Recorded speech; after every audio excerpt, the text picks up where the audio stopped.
after almost 1 year na sarado po ang sa tuyang Plaza Rizal, ganyan po sa masigabong opening, ganyan pong December 8, liwat pong pigbukasan ang plaza sa pagi po ng sarong programa akan lokal na gobyerno kang Naga sa pangilan po ni Mayor Ligasyon.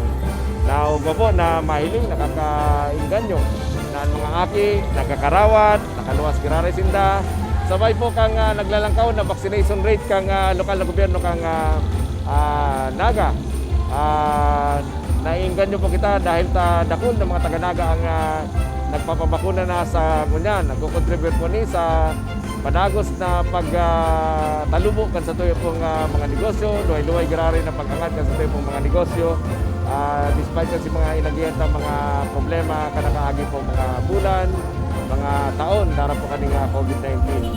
So sa City Hall po, ang kulay kang City Hall pagbabanggi, ano?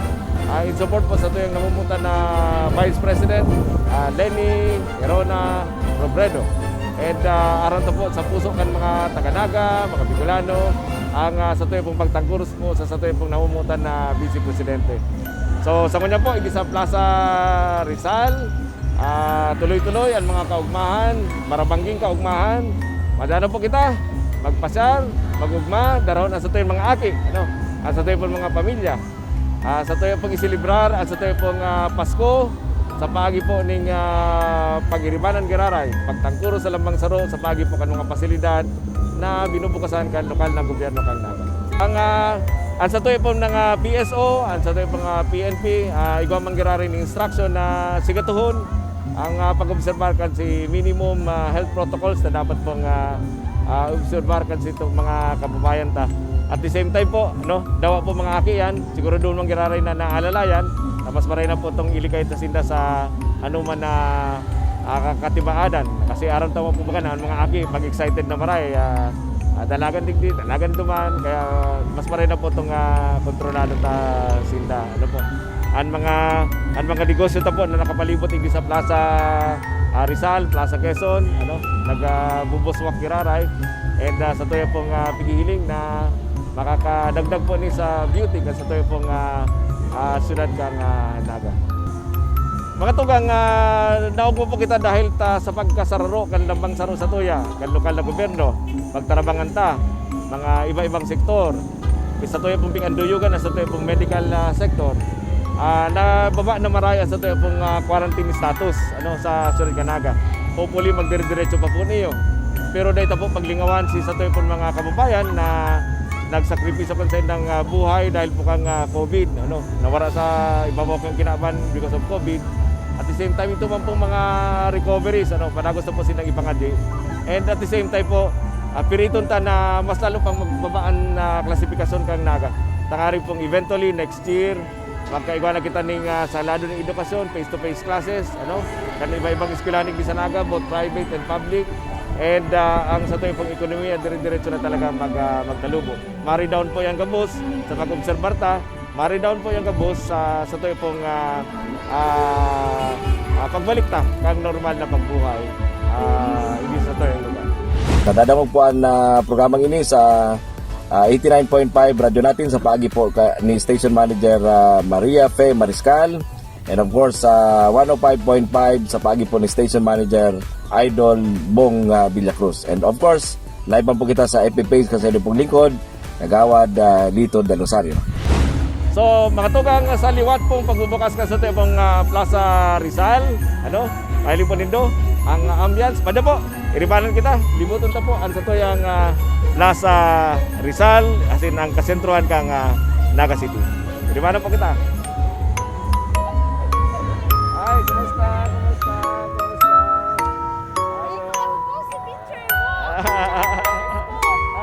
Then ano? Picture. Okay. One, two. Okay. Ayo, sabi ako trumpet ako eh. Trumpet. MCF man eh.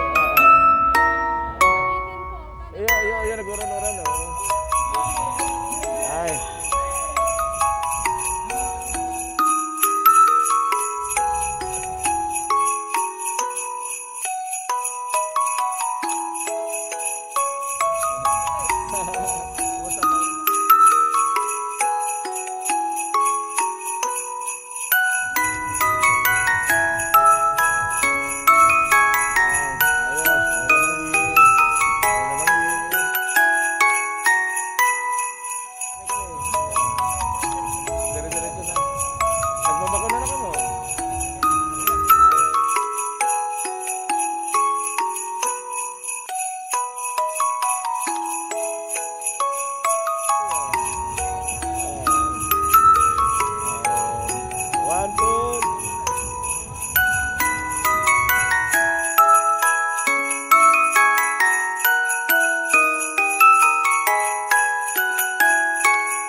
Minong. Ay naman gi.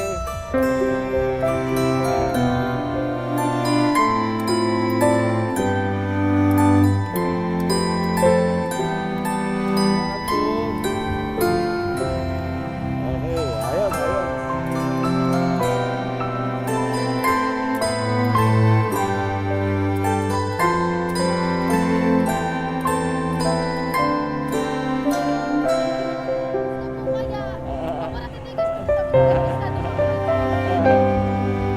Si ilingon niya pati pag akong mani, matarungan si iling ka.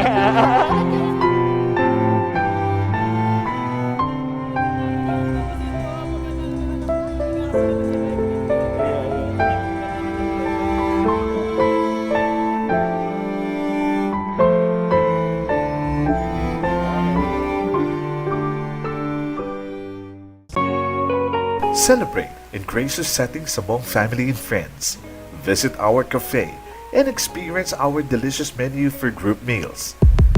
Dids Cafe San Felipe. Awesome and affordable place to eat.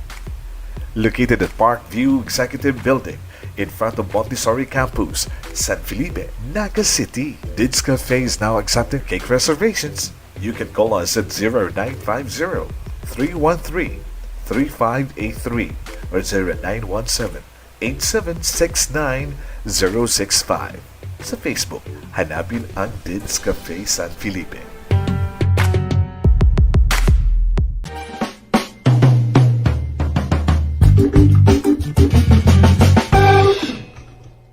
Diyos mabalos po sa samuyang mga partners sa programang Pag-Urulayan Tapo. Engineer Boy Aman of Enjoy Realty and Development Corporation. Experience and expertise from www.enjoyrealty.com. Dids Cafe San Felipe. Awesome and affordable place to eat. Located at Parkview Executive Building in front of Montessori Campus, San Felipe, Naga City. Bicol Mail.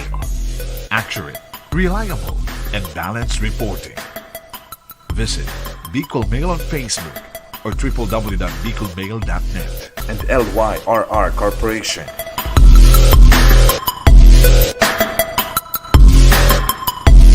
Maray na aga po sa Gabos. Maray na aga, Madam Chair.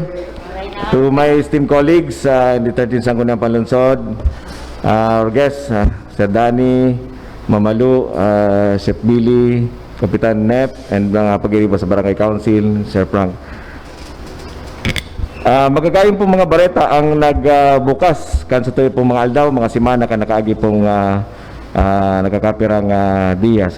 Primero po, kan nakaaging December 2. Tigpo na po ang limited face-to-face classes kan mga estudyante kang Panikwason Elementary School. Hindi po sa esperso kang DepEd Naga, sa pangunat ni SDS Manny D. Guzman, Principal Jacqueline Awa, District Supervisors, and LGU Naga sa panginat po ni Mayor Son Ligacion, asin kang Barangay Council kang Panikwason sa panginat po ni Kapa Ramos, asin si iba pa po mga stakeholders. Kasunod man po kani ang nakakainggan yung impormasyon na 80% na po kan mga DepEd personnel ang nabakunahan na. Nakul naman po, Madam Chair, ng mga estudyante kang Naga Parochial, Minor Seminary, USI, NCF, UNC, Ateneo, ACLC, Camhay, Del Rosario High School, Santa Cruz, San Isidro, Concepcion Pequeña, NCSAT, Carolina, Pacol, Cararan High School, ang nakabil naman kan PEDYA vaccination, asin iba pa mga eskwelahan. Dahil po harayo na sa Enero, baad sa Enero, majority na po, if not all, kan mga eskwelahan igdi sa Naga, makabalik na po sa face-to-face classes. Ikadua pong maray na bareta, sugma po sa flag ceremony, tig-announce po ni Mayor Son Ligacion na 80% na po kan mga taga-Naga ang nabakunahan sigun sa datos kan na DOH. Alagad tayo pa po dyan, tapos, yaon po nagbabadya ang Omicron variant. Dakol po ang dapat pasalamatan. Alagad day taman po lingawan ang sobra sa 200 na nagadan, pati ang sa ng mga pamilya. Kabali na po ang 5,959 na recoveries, asin iba pang mga na-infect kang virus kang COVID-19. Padagos na po sindang iiba sa tuyo pong pangadji sa tao po kang pandemya. Sa tao po kang nagbabadyang Omicron variant, nahagad na pong dai makalaog igdi sa tuyang namumutan na lugar. Napapanahon na po na institutionalize ang pagtratar sa paagi ng konkretong ordinansa sa emerging and re-emerging infectious diseases. Madam Chair, sa kuya na po ining pigpunan na pigpapanday. Sabay po sa pagburukasan kan negosyo, aro po ka nasabi ni Councilor Jose Joper Perez, nagkaigwa na po ka National Association of Independent Travel Agencies or NITAS Travel Show and Tourism Summit. Sa pagi po kang grupo ni Sir Danny De Leon, ni Ma'am Ampuan, ni Sir Don Sia, na Ma'am Namalu, asin mga pag-iriba, Sir Billy, and ka Metro Naga Chamber of Commerce and Industry, asin ka Naga College Foundation sa pangunot po ni Sir Mario Villanueva. Kanakaagi pong mga aldaw, nakaigwa naman po kang Prep Volleyball Club Championship 2021 sa Naga College Foundation. Nakakapira pa po mga pampa good vibes. Ang Naga po host kan duwang dakulang events ngunya na December and January 2022. Ngunya pong December 12 to 14 ang Criminology Licensure Exams, dara kang pagtugot kang Professional Regulations Commission, sa pagi po kang pigpasar na resolusyon kan sanggunya palunsod, gigibuhon po igdi sa Naga. Mga examinees from Camarines Norte and Camarines Sur, maigdi po sa Naga City para sa sinambit ng Criminology Licensure Examination.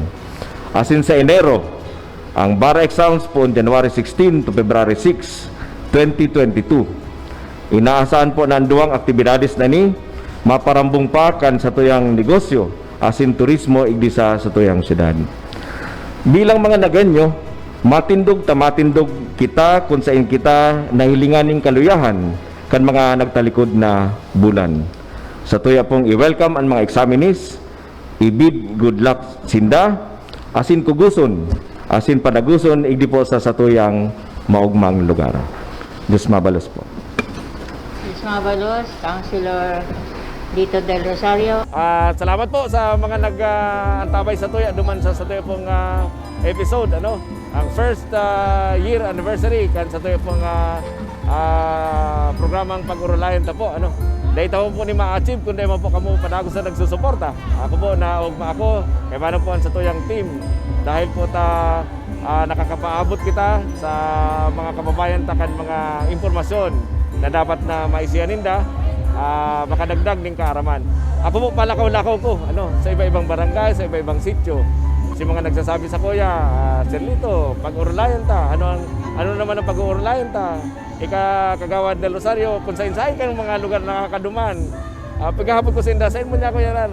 Dahil po ngayon nagdalan ngayon kami kan sa imong episode, ano. Sa iba-ibang 27 barangay po kanaga, kadakol po nagsasabi kayo sa kuya, nakakapatabang puso po ni. Hayaan po nito mas lalo pa kitang mapursigi na magtaon ng dagdag na mga impormasyon sa tayo po mga kababayan. So, salamat po sa inyong padagos sa pagtangkilik sa programang pag-urulayan ta po.